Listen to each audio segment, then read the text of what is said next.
Salut à tous les passionnés, j'espère que vous allez bien. Voilà, je suis heureux de vous retrouver aujourd'hui pour un nouvel épisode. Donc un très bel essai, vous allez voir de suite.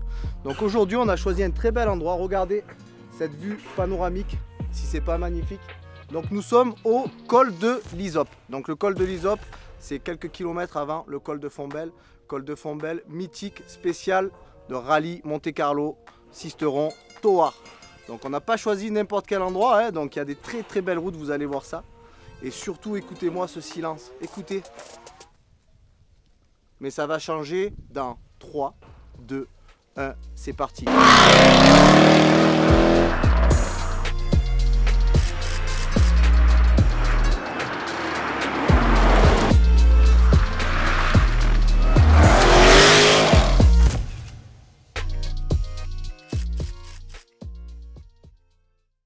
Bon les passionnés, comme vous avez compris, je suppose, on va aujourd'hui faire l'essai d'une Jaguar F-Type coupé.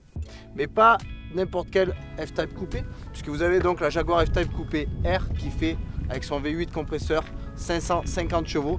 Et là donc c'est le modèle énervé de la F-Type coupé R. Donc on est sur la F-Type coupé SVR. Voilà, donc on est sur l'équivalent d'une Porsche GT3, GT3 RS.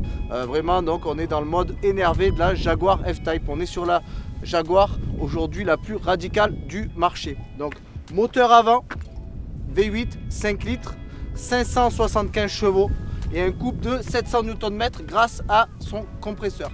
Donc pour les performances de ce beau bébé, on est donc sur un 0 à 100 en 3 secondes 7. Donc grâce maintenant aux 4 roues motrices. Donc il y a toute la motricité et la puissance qui passe.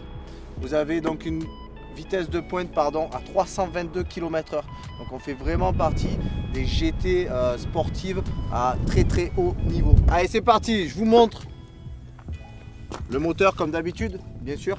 Donc petit clin d'œil à ceux qui connaissent, puisque effectivement la F-Type coupé était la petite fille de la Jaguar type E de l'époque. Et petit clin d'œil, on a fait un capot, ils ont fait un capot qui se redresse par le devant avec les ailes. Et ça fait un rappel effectivement à la Jaguar type E.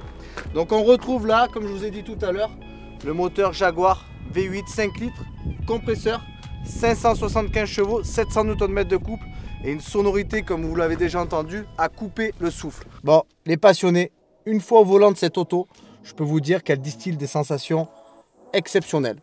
Tout d'abord, effectivement, on peut conduire tranquillement. Voilà, aujourd'hui là, on roule, on est en sous-régime à 2000 tours minute. La voiture est silencieuse, elle reprend bien. On est dans une auto qui est quand même très confortable par rapport à ce qu'on peut penser sur une hyper sport comme ça. Bon, on augmente un peu le rythme, effectivement, on ressent de suite une auto affûtée, aiguisée. Effectivement, c'est une auto qui est prévue pour la piste. On peut aller faire péter des chronos, on le ressent de suite.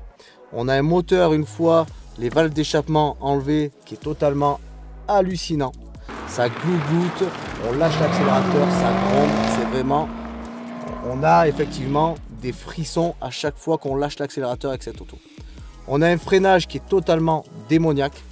Ça accélère certainement moins fort que ce que ça freine. Je peux vous garantir que le freinage, il est exceptionnel. Et là vient le moment où on a envie d'écraser la pédale, l'accélérateur. Et là, on est catapulté.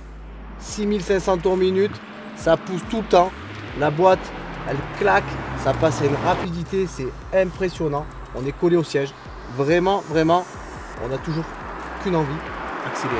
C'est pour ça qu'on reste passionné d'ailleurs.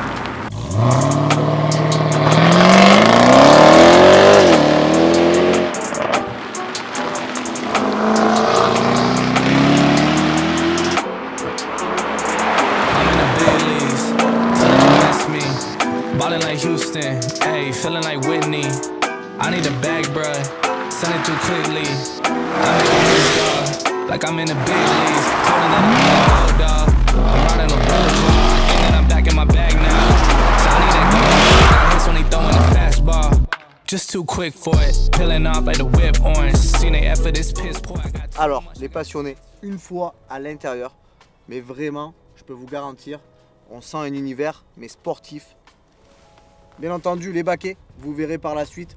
donc qui ont fait une cure d'amaigrissement, puisqu'on gagne sur la totalité, alors pas que grâce au baquet, mais on va gagner à peu près 50 kg par rapport à la version déjà énervée, la F-Type Coupé R. Mais on reste quand même sur une auto qui n'est pas légère, une tonne 7, un peu plus d'une tonne 7, avec les 4 roues motrices qui sont effectivement nécessaires pour passer la puissance. Je répète, 575 chevaux. Après, l'intérieur est totalement sublime, vous verrez.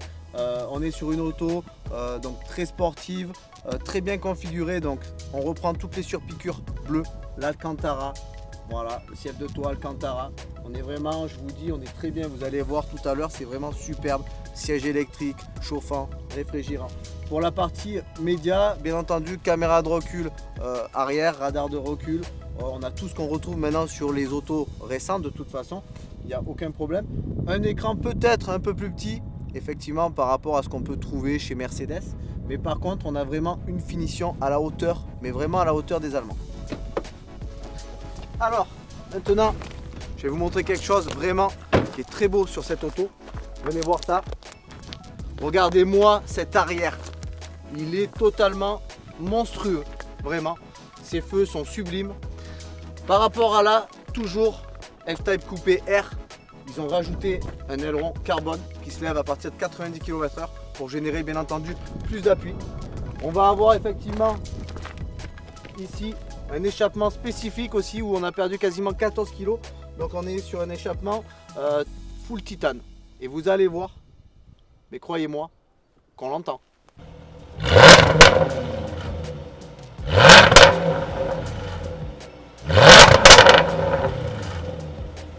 Alors quand je vous ai dit qu'on l'entendait, c'était pas pour rigoler. Je croyais même qu'il y avait un chasseur, pour vous dire.